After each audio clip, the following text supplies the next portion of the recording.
Hi friends, ഇന്നത്തെ വീഡിയോയിലേക്ക് എല്ലാവർക്കും സ്വാഗതം.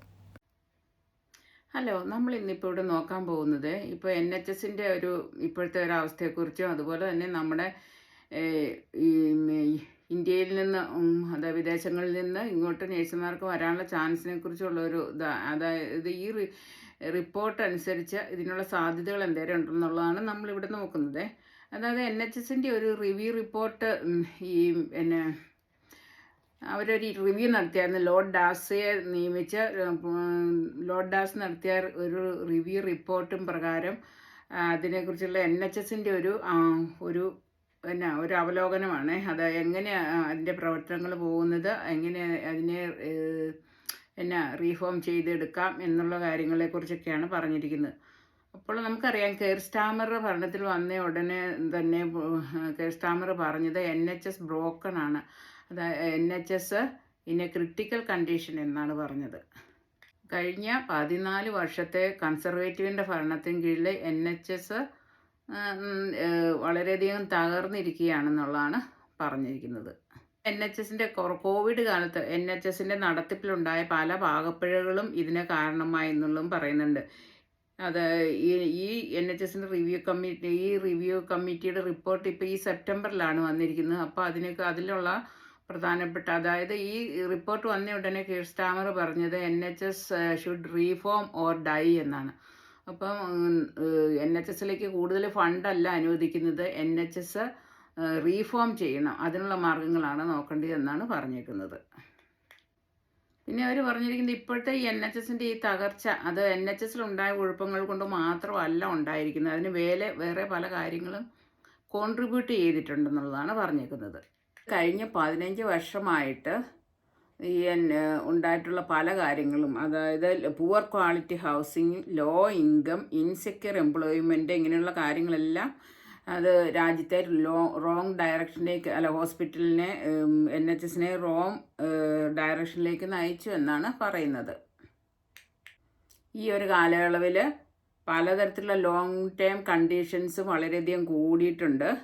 അതായത് കൂടുതലായിട്ടും among children and young people and in mental health field, അതായത് മെൻ്റൽ ഹെൽത്തിൽ യങ് പീപ്പിളിൻ്റെയും ചിൽഡ്രൻ്റെയും ഒരു ഗ്രൂപ്പിൽ ഇങ്ങനെയുള്ള അവരുടെ ഇടയിൽ കൂടുതലായിട്ടും ഇൻക്രീസ് ആയിട്ടുണ്ടെന്നുള്ളതാണ് പറയുന്നത്. പിന്നെ മറ്റൊരു കാര്യം, ഈ NHS ഈ ഒരു കണ്ടീഷനിലേക്ക് വരാനുണ്ടായ കാരണങ്ങളെക്കുറിച്ചാണ് ഈ പറയുന്നത്. തകർച്ചയിലേക്ക് വരാനുണ്ടായതും അതിൻ്റെ ഇപ്പോൾ ഒരു ക്രൈസിസിലേക്ക് വരാനുണ്ടായ കാര്യങ്ങളതും, പിന്നെ കൂടുതൽ കുട്ടികൾക്കുള്ള ഇമ്മ്യൂണൈസേഷൻ കൂടുതലും എല്ലാവർക്കും കിട്ടാതെ വന്നിട്ടുണ്ട്.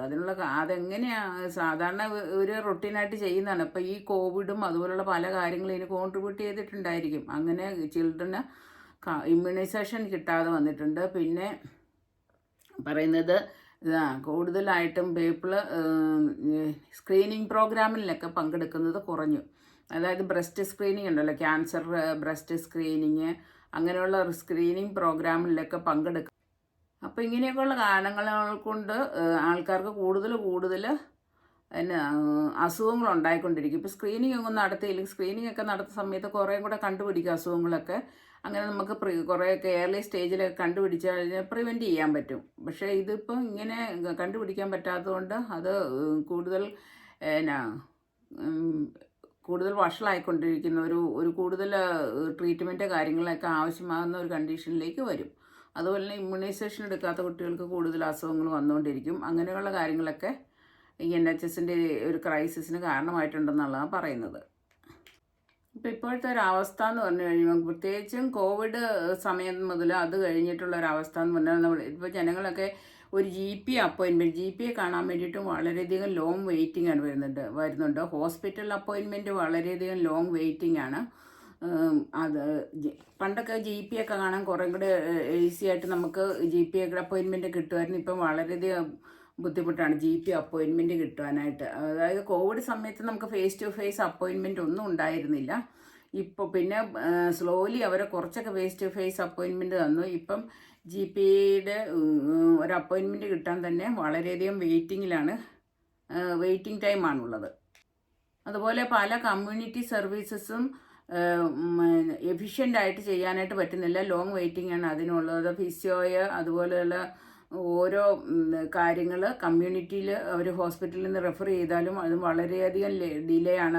അതിനൊക്കെ സ്റ്റാഫിൻ്റെ ഷോർട്ടേജ് കൊണ്ടായിരിക്കണം. എങ്ങനെയാണേലും അങ്ങനെയുള്ള ഡിലേ കാര്യങ്ങളൊക്കെ പറഞ്ഞ് വരുന്നുണ്ട്. അതൊക്കെ ഇവർ മെൻഷൻ ചെയ്തിട്ടുണ്ട്.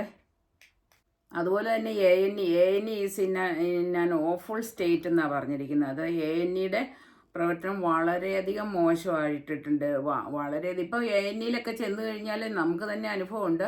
ചെന്ന് കഴിഞ്ഞാൽ ഞാനാണെങ്കിൽ ഒരു അപ്പോയിൻമെൻറ്റിന് അപ്പോയിൻമെൻറ്റിനല്ല, ശരിക്കും പറഞ്ഞാൽ പിന്നെ ശരിക്കും ഒരു പ്രോബ്ലം, സർജറി കഴിഞ്ഞിട്ടുള്ളൊരു പ്രോബ്ലത്തിന് അവർ നൈറ്റിലാണ് ചെന്ന് കഴിഞ്ഞിട്ട് ഒരു ഡോക്ടറെ കാണാൻ വേണ്ടിയിട്ട് ഞാൻ അത് കുറേയും കൂടെ എങ്ങനെ സംഭവിച്ചെന്ന് എനിക്കറിയത്തില്ല. ഒരു 10 മണിക്ക് ഹോസ്പിറ്റലിൽ ചെന്നിട്ട്, അതായത് നൈറ്റിൽ 10 മണിക്ക് ഹോസ്പിറ്റലിൽ ചെന്നിട്ട് ഡേ ആഫ്റ്റർ ഒരു 12 മണി ആയപ്പോഴാണ് ഞാൻ ഡോക്ടറെ കാണുന്നത്. 12 മണി ആയപ്പോഴാണ് അവരെന്നെ പ്രോപ്പർ ഒരു ഡിപ്പാർട്ട്മെൻറ്റിലേക്ക് വിട്ടിട്ട് അത് കഴിഞ്ഞു അവിടെ നിന്ന് കുറേയും കൂടി നേരം വെയിറ്റ് ചെയ്യേണ്ടി വന്നു. 2-3 മണിക്കൂർ അവിടെയും വെയിറ്റ് ചെയ്യേണ്ടി വന്നു. അങ്ങനെ വളരെയധികം മോശമായ ഒരു കാര്യങ്ങളാണ് ഇപ്പോൾ NHSൽ എ.എൻ.ഇയിലൊക്കെ നടക്കുന്നത്. അപ്പോൾ ഇവർ പറഞ്ഞിരിക്കുന്നത് കറക്റ്റാണ്. A and E is in an awful state എന്നാണ് പറഞ്ഞേക്കുന്നത്. അതായത് ആൾക്കാർ 12 മണിക്കൂർ വരെ 12 മണിക്കൂർ 12 അവേഴ്സ് ഓർ മോർന്ന് 12 മണിക്കൂർ കൂടുതൽ വെയിറ്റ് ചെയ്യുന്നുണ്ട്. നോക്കിക്കോണം, എ.എൻ.ഇയിലൊക്കെ ചെല്ലുന്ന എന്തായാലും ഒരുമാതിരി ക്രിട്ടിക്കലായിട്ടുള്ള എന്തെങ്കിലും അത്യാവശ്യമുള്ള പേഷ്യൻസ് ആയിരിക്കും ചെല്ലുന്നത്. അവർക്ക് പോലും ഇത്രയും വെയിറ്റിംഗ് ആണ് വരുന്നത്. അത് വളരെയധികം ഒരു ക്രിട്ടിക്കലായിട്ടുള്ള കണ്ടീഷനാണ് എ.എൻ.ഇയിൽ ഇങ്ങനെയുള്ള കാര്യങ്ങൾ നടക്കുന്നത്. അതുപോലെ തന്നെ waiting time for hospital procedures have ballooned. അതായത് ഹോസ്പിറ്റൽ പ്രൊസീജിയേഴ്സിന് വേണ്ടിയിട്ട് മോർ ദാൻ 1 ഇയർ വെയിറ്റ് ചെയ്യണം. മോർ ദാൻ 1 ഇയർ എന്ന് പറഞ്ഞാൽ 2 ഇയർ വരെ ആകും. ഞാനൊരു സർജറിക്ക് വേണ്ടിയിട്ട് വെയിറ്റ് ചെയ്ത് 2 ഇയേഴ്സാണ് വെയിറ്റ് ചെയ്തത്. അത് ആഫ്റ്റർ കോവിഡാണ്. അവർ പറഞ്ഞത് കോവിഡ് കാരണം വന്നിരിക്കുന്ന ഒത്തിരി ഡിലേ വന്നിട്ടുണ്ട്, അതുകൊണ്ട് ഒത്തിരി സമയം എടുക്കുമെന്ന് പറഞ്ഞു. എന്നോട് പറഞ്ഞിരുന്നത് 1.5 ഇയേഴ്സ് വരെ എടുക്കുമെന്നാണ്. പക്ഷേ 2 വർഷമായി കഴിഞ്ഞപ്പോഴാണ് എനിക്ക് അപ്പോയിൻമെൻറ്റ് കിട്ടിയത്. അതുപോലെ തന്നെ cancer care still lakhs behind other countries. മറ്റ് കൺട്രികളെക്കാളും കൂടുതലായിട്ട് ക്യാൻസർ കെയർ ഇവിടെ ബിഹൈൻഡാണ്. നല്ല രീതിയിൽ മറ്റ് കൺട്രികളിൽ നടക്കുന്നത്രയും പോലും നല്ല സമയത്തുള്ള ട്രീറ്റ്മെൻറ്റോ കാര്യങ്ങളോ കൊടുക്കാൻ, ഡയഗ്നോസിസോ ഒന്നും ചെയ്യാൻ ഇവിടെ പറ്റുന്നില്ല എന്നുള്ളതാണ് പറഞ്ഞേക്കുന്നത്. പിന്നെ കാർഡിയോവാസ്കുലർ കണ്ടീഷൻ കാരണം മരണപ്പെടുന്ന ആൾക്കാരുടെ എണ്ണം, അതായത് 75 വയസ്സിൽ താഴെയുള്ളവർ മരണപ്പെടുന്നത് എണ്ണം കൂടിയിട്ടുണ്ട്, ഒത്തിരി കൂടുതലായിട്ടുണ്ടെന്നുള്ളതാണ് പറയുന്നത്. പിന്നെ സ്ട്രോക്ക് പേഷ്യൻസ് വരുമ്പോൾ അവർക്കൊരു വിതിൻ 1 അവറിനുള്ളിൽ CT സ്കാൻ ചെയ്യണം. അതായത് ബ്ലീഡിങ് ആണോ അതിൻ്റെ ഡയഗ്നോസ് ചെയ്യാൻ വേണ്ടിയിട്ട്. അപ്പോൾ അതും പ്രോപ്പർ ടൈമിൽ ഇപ്പോൾ ചെയ്യാൻ പറ്റുന്നില്ല. ഒത്തിരി അതിൻ്റെ പ്രോപ്പർ ആ ടൈമിൽ ചെയ്യാൻ പറ്റുന്ന പെർസെൻറ്റേജ് ഓഫ് അത് ഇത്ര പേഷ്യൻസിന് ഇത്രയും ടൈമിൽ ചെയ്യാനുള്ള കാര്യങ്ങളും എല്ലായിടത്തും നടത്താൻ പറ്റുന്നില്ല. അതിൻ്റെയും ക്വാളിറ്റി കുറഞ്ഞു പോയിട്ടുണ്ട്. അതത് കാർഡിയോവാസ്കുലർസ് ഇങ്ങനെയുള്ള കാര്യങ്ങൾ കൊണ്ട് കൂടുതൽ ഈ സ്ട്രോക്കിനൊക്കെ പ്രത്യേകിച്ചും ആ സമയത്ത് സ്കാൻ ചെയ്ത് അതിൻ്റെ ട്രീറ്റ്മെൻറ്റ് നൽകിയില്ലെങ്കിൽ ഒത്തിരി പേഷ്യൻ്റ് ഡിസേബിൾഡ് ആയിട്ട് പോകും. അവർക്ക് റിക്കവറി അത് ആ കൃത്യസമയത്ത് സ്കാൻ ചെയ്ത് അതിനുള്ള ട്രീറ്റ്മെൻറ്റ് കൊടുക്കുകയാണെങ്കിൽ കുറേയും കൂടെയൊക്കെ ആൾക്കാർ റിക്കവർ ചെയ്ത് വരാനുള്ള ചാൻസ് ഉണ്ട്. അപ്പോൾ നമ്മൾ ഇതൊരു ഹോസ്പിറ്റലിൽ നിന്നുള്ള ഡിലേ കാരണം തന്നെ അങ്ങനെയുള്ള കാര്യങ്ങൾ ഒത്തിരി പേര് ഡിസേബിൾഡ് ആയിട്ട് പോകുന്നുണ്ട്. അങ്ങനെ ഡിസേബിൾഡ് ആയിട്ട് പോകുമ്പോൾ അതും ശരിക്കും കുറേ പേരൊക്കെ NHS വർക്കേഴ്സ് ആയിരിക്കും. അങ്ങനെ പിന്നെ ഇങ്ങനെ ഡിസബിലിറ്റി വരുന്നത് കൊണ്ട് തന്നെ അവർ കൂടുതൽ നാൾ ഹോസ്പിറ്റലിൽ കിടന്ന് ഫിസിയോ കാര്യങ്ങളൊക്കെ ചെയ്യേണ്ടി വരും, ഒത്തിരി കാര്യങ്ങളൊക്കെ ചെയ്യേണ്ടി വരും. അങ്ങനെ ക്വാളിറ്റി ഓഫ് ലൈഫ് ആൾക്കാരുടെ കുറഞ്ഞു പോകും. ഇങ്ങനെയുള്ള പല കാര്യങ്ങളും നടക്കുന്നുണ്ട്. ഇതൊക്കെ NHSൻ്റെ ഭാഗത്തുനിന്ന് വരുന്ന ഒരു വീഴ്ച തന്നെയാണ്. പിന്നെ പറയുന്ന ഒരു കാര്യം, NHS budget is not being spend where it should be. Too great a share is being spent in hospitals, too little in the community, and productivity is too low. അതായത് ഈ NHSനുള്ള ഫണ്ടിങ് കൂടുതലായിട്ടും ഹോസ്പിറ്റലിലാണ് സ്പെൻഡ് ചെയ്യുന്നത്, കമ്മ്യൂണിറ്റിയിൽ അധികം spend ചെയ്യുന്നില്ല എന്നുള്ളതാണ്. അതിൻ്റെ പ്രൊഡക്ടിവിറ്റി വളരെ കുറവാണ്. NHS അതായത് NHSൽ നിന്ന് കമ്മ്യൂണിറ്റിയിൽ നിന്നൊക്കെ ഉള്ള പ്രൊഡക്ടിവിറ്റി കുറവാണ് അങ്ങനെയാണ് പറഞ്ഞേക്കുന്നത്. ഇങ്ങനെ ഹോസ്പിറ്റൽ പ്രൊസീജിയറിനും ഒക്കെ ഇതുപോലെ വെയിറ്റ് ചെയ്യേണ്ടി വരുന്നുണ്ട്, ട്രീറ്റ്മെൻറ്റിന് വെയിറ്റ് ചെയ്യേണ്ടി വരുന്നുണ്ട്. ഇതൊക്കെ കാരണം പ്രതിവർഷം 14,000 മരണങ്ങൾ കൂടുതലായിട്ട് വരുന്നുണ്ടെന്നുള്ളതാണ് ഒരു റിപ്പോർട്ടിൽ പറയുന്നത്. അതൊരു വലിയ സംഖ്യയാണ് അല്ലേ. ആൾക്കാർ മരണപ്പെട്ടു പോവുകയാണ് കൃത്യസമയത്ത് ട്രീറ്റ്മെൻറ്റ് കിട്ടാത്തതിൻ്റെ പേരിൽ. 2024 റേഡിയോ തെറാപ്പിക്ക് വേണ്ടിയിട്ട് വെയിറ്റ് ചെയ്തത് ആൾക്കാർ, അതായത് ഇപ്പോൾ റേഡിയോ തെറാപ്പിയൊക്കെ ഉടനെ ചെയ്യേണ്ടതാണ്. അപ്പോൾ 31 ദിവസത്തിനുള്ളിലെങ്കിലും തുടങ്ങുന്ന റേഡിയോ തെറാപ്പി ചെയ്തിരിക്കണം എന്നുള്ളതാണ് അവരുടെ ഒരു പോളിസി. പക്ഷേ 31 ദിവസം കഴിഞ്ഞിട്ടും വെയിറ്റ് ചെയ്യുന്ന ആൾക്കാരുടെ എണ്ണം കൂടിക്കൊണ്ടിരിക്കുകയാണെന്ന്. അതായത് 30% കൂടുതൽ ആളുകൾ വെയിറ്റ് ചെയ്തിട്ടുണ്ടെന്നുള്ളതാണ് പറയുന്നത്, ക്യാൻസർ പേഷ്യൻസ്. പിന്നെ കോവിഡിന് ശേഷം അത് സ്റ്റാഫ് എൻഗേജ്മെൻറ്റ് കുറഞ്ഞു. അതായത് ഒത്തിരി സ്റ്റാഫ് കോവിഡിൻ്റെ സമയത്ത് അവർക്ക് കോവിഡ് മൂലം ലോങ് ടൈം കണ്ടീഷൻ വന്നവരുണ്ട്, അങ്ങനെയുള്ളവരുണ്ട്. പിന്നെ കോവിഡിൻ്റെ സമയത്ത് മരണപ്പെട്ടു പോയവർ കുറേ സ്റ്റാഫുണ്ട്. അതുപോലെ തന്നെ കോവിഡ് മൂലം പിന്നെ അതിൻ്റെ ആഫ്റ്റർ എഫക്റ്റായിട്ട് ഓരോ അസുഖങ്ങൾ വന്ന് ഒത്തിരി പേര് സിക്ക് ലീവിൽ പോകുന്നുണ്ടെന്നുള്ളതാണ്. സിക്ക് ലീവിൽ പോകുന്നവരുടെ എണ്ണം കൂടി വന്നിട്ടുണ്ട്. അപ്പോൾ ധാരാളം പേരാണ് സിക്ക് ലീവിലുള്ളത്. അതും ഈ ഹോസ്പിറ്റലിൻ്റെ പ്രവർത്തനത്തെ കാര്യമായിട്ട് ബാധിക്കുന്നുണ്ട്. അപ്പോൾ ഇതിൻ്റെ വെയിറ്റിംഗ് ടൈം, അതിൻ്റെ സൊല്യൂഷൻസ് ആയിട്ട് അവർ പറഞ്ഞിരിക്കുന്നത്, അതായത് ഇത് NHS കുറേ കാര്യങ്ങളൊക്കെ ഫിക്സ് ചെയ്യണം. ഫിക്സ് ചെയ്യാൻ വേണ്ടിയിട്ടുള്ള കാര്യങ്ങൾ പറഞ്ഞിരിക്കുന്നത് waiting time must improve quickly. അപ്പോൾ ഹോസ്പിറ്റലിലെയും പ്രൈമറി കെയറിലെയൊക്കെ വെയിറ്റിംഗ് ടൈം ഇംപ്രൂവ് ചെയ്യാനുള്ള കാര്യങ്ങൾ അവർ കൃത്യമായിട്ട് പെട്ടെന്ന് തന്നെ നടപ്പാക്കാൻ ശ്രമിക്കണം. Re engage staff and re empower patients. സ്റ്റാഫിനെ റീ എൻഗേജ് ചെയ്യിക്കാനുള്ള കാര്യങ്ങളൊക്കെ ചെയ്യണം. അതായത് തിരിച്ച് ജോലിയിലേക്ക് കൊണ്ടുവരാൻ വേണ്ടിയിട്ട് ശ്രമിക്കുകയാണ്. അതിനുള്ള അഡ്ജസ്റ്റ്മെൻറ്റ് കാര്യങ്ങൾ അങ്ങനെയൊക്കെ ചെയ്തു കൊടുത്ത്, ഇപ്പം എന്തെങ്കിലുമൊക്കെ ബുദ്ധിമുട്ടുള്ള അസുഖം കാരണം ബുദ്ധിമുട്ട് അനുഭവിക്കുന്ന നേഴ്സസിന് അല്ലെ ഹോസ്പിറ്റൽ സ്റ്റാഫിന് അതിനുള്ള അഡ്ജസ്റ്റ്മെൻറ്റ് കാര്യങ്ങളൊക്കെ ചെയ്തു കൊടുത്ത് അവരെ ജോലിയിലേക്ക് തിരിച്ചു കൊണ്ടുവരാൻ വേണ്ടിയിട്ട് ശ്രമിക്കണം. അതുപോലെ തന്നെ പേഷ്യൻ്റ് കെയർ, അത് പേഷ്യൻറ്റിനെ അവരുടെ സ്വയം കെയർ ചെയ്യാൻ പറ്റുന്നവരെയൊക്കെ സ്വയം കെയർ ചെയ്യാൻ പ്രാപ്തരാക്കാൻ വേണ്ടിയിട്ടുള്ള കാര്യങ്ങൾ കൂടുതലായിട്ട് ചെയ്യണം. ഇതൊക്കെ പറഞ്ഞിട്ടുണ്ട്. പിന്നെ GP and community based care കൂടുതൽ, GP and community based care ഈ കൂടുതൽ പ്രാവർത്തികമാക്കുക എന്നുള്ളതാണ്. അതായത് NHSൽ നിന്ന് മാത്രം NHSൽ കൂടുതൽ പിന്നെ ഓവർലോഡ് കൊടുക്കാതെ ഇത് കൂടുതലും കമ്മ്യൂണിറ്റിയിലേക്ക് കെയറൊക്കെ ഡൈവേർട്ട് ചെയ്ത് വിടാനുള്ള ഒരു പെട്ടെന്ന് തന്നെ ഹോസ്പിറ്റലിൽ നിന്ന് ഡിസ്ചാർജ് ചെയ്ത് കമ്മ്യൂണിറ്റിയിൽ അവർക്ക് വേണ്ടുന്ന സൗകര്യങ്ങളും ട്രീറ്റ്മെൻറ്റും ഒരുക്കി കൊടുക്കുക. അതായത് GP ബേസ്ഡ് ആയിട്ട് ഇപ്പം കുറേയും കൂടെ ട്രീറ്റ്മെൻറ്റ് കാര്യങ്ങളൊക്കെ കൊടുക്കണമെന്നുള്ള ഒരു ഇതിലേക്കാണ് വരുന്നത്.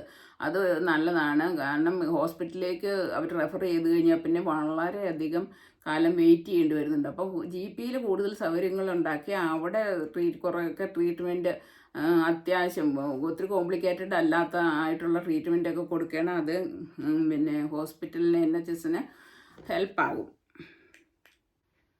അതായത് primary care, community care and mental health care എല്ലാവരും കൂടെ ഒരുമിച്ച് ഒരു മൾട്ടി ഡിസിപ്ലിനറി ടീം പോലെ പ്രവർത്തിച്ച് കൂടുതൽ അവരുടെ പ്രവർത്തനം എഫിഷ്യൻ്റ് ആക്കുക എന്നുള്ളതാണ് വേറൊരു കാര്യം അവർ കൃത്യമായിട്ട് ഊന്നി പറഞ്ഞിരിക്കുന്നത്.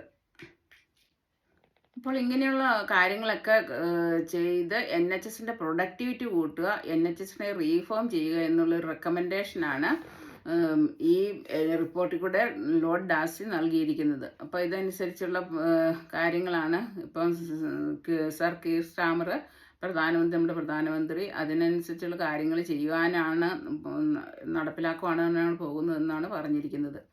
അപ്പോൾ ഇങ്ങനെയൊക്കെ വരുമ്പോഴത്തേനും NHSൻ്റെ എക്സ്പെൻസ് ഇപ്പം NHS കൂടുതൽ ഫണ്ട് ചിലവഴിക്കുന്നുണ്ട്. NHSൻ്റെ എക്സ്പെൻസ് കുറയ്ക്കണം, എന്നിട്ട് പ്രൊഡക്ടിവിറ്റി കൂട്ടണം എന്നുള്ള രീതിയിൽ അതിനുള്ള മാർഗങ്ങൾ ചെയ്യണം എന്നുള്ളതാണ് പറഞ്ഞിരിക്കുന്നത്. നമുക്കറിയാം കുറേ വർഷങ്ങളായിട്ട് 4-5 വർഷങ്ങളായിട്ട് ഒത്തിരി ഓവർസീസ് നേഴ്സുമാരെ ഇവർ കൊണ്ടുവന്നായിരുന്നു. അപ്പോൾ അതിന് വേണ്ടിയിട്ട് ഒത്തിരി ഫണ്ടാണ് ഇവർ സ്പെൻഡ് ചെയ്തത്. അപ്പോൾ അങ്ങനെ കുറേ ഫണ്ട് ഇവർ പോയിട്ടുണ്ട്. അപ്പോൾ ഇനിയും അങ്ങനെ സ്പെൻഡ് ചെയ്യാൻ വേണ്ടിയിട്ടുള്ള ഫണ്ട് ഇപ്പോൾ NHSൻ്റെ കയ്യിലില്ല. അതുകൊണ്ട് ഇൻ്റർനാഷണൽ നേഴ്സസിന് ഇനി അടുത്ത കാലത്ത് ഒന്നും ഇങ്ങോട്ട് റിക്രൂട്ട്മെൻറ്റ് ഉണ്ടാകുമെന്നുള്ള ഒരു ഒരു ഒരു റിക്രൂട്ട്മെൻറ്റ് ഉണ്ടാകുമോ എന്നുള്ളത് ഒരു സംശയമാണ് നമുക്ക്. അതിനെക്കുറിച്ച് അവർ റിക്രൂട്ട് ചെയ്യത്തില്ല എന്നൊന്നും പറഞ്ഞില്ലെങ്കിലും ഫണ്ട് കൊടുക്കാത്തവർ കൂടുതൽ ഫണ്ടിങ് കൊടുക്കുന്നില്ല. ഫണ്ടിങ് കൊടുക്കാത്തത്രയും കാലം NHSന് ഓവർസീസിൽ നിന്ന് റിക്രൂട്ട് ചെയ്യാൻ പറ്റത്തില്ല ആൾക്കാരെ. അവർക്ക് അതിന് കുറേ പൈസ ചിലവാകുന്നുണ്ട്. അപ്പോൾ ഇനി NHSലേക്ക് ഉടനെ, അതായത് ആൾക്കാർ ചോദിക്കണ്ടേ NHS റിക്രൂട്ട്മെൻറ്റ് റീസ്റ്റാർട്ട് ചെയ്യുമോ എന്നുള്ള കാര്യം. പക്ഷേ ഇപ്പോൾ ഉടനെ റീസ്റ്റാർട്ട് ചെയ്യാനായിട്ടുള്ള ഒരു ചാൻസും കാണുന്നില്ലെന്നുള്ളതാണ് ഒരു ദുഃഖകരമായ സത്യം.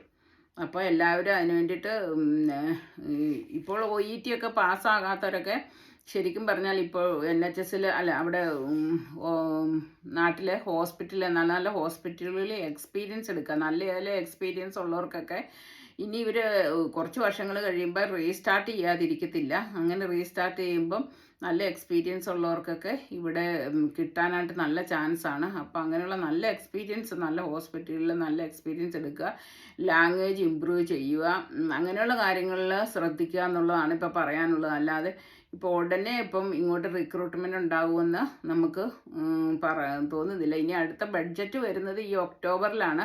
അപ്പോൾ ബഡ്ജറ്റിൽ എന്തെങ്കിലും NHSന് ഫണ്ടിങ്ങോ വല്ലതും കൊടുക്കുമോ എന്നുള്ളത് അന്നേരം ബഡ്ജറ്റ് വന്നാലേ നമുക്കറിയത്തുള്ളൂ. അങ്ങനെ ഫണ്ടിങ്ങോ വല്ലതും കിട്ടുകയാണെങ്കിൽ ഹോസ്പിറ്റലുകാർ കുറച്ചൊക്കെ റിക്രൂട്ട്മെൻറ്റ് നടത്തുമായിരിക്കും. അപ്പോൾ ഒക്ടോബറിൽ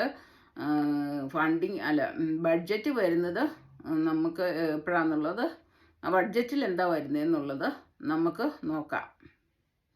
അപ്പോൾ ഇത്രയൊക്കെയാണ് ഇന്ന് എനിക്ക് നിങ്ങളോട് പറയാനുള്ളത്. അപ്പോൾ അടുത്ത വീഡിയോയുമായി വരുന്നത് വരെ എല്ലാവർക്കും ബായ്.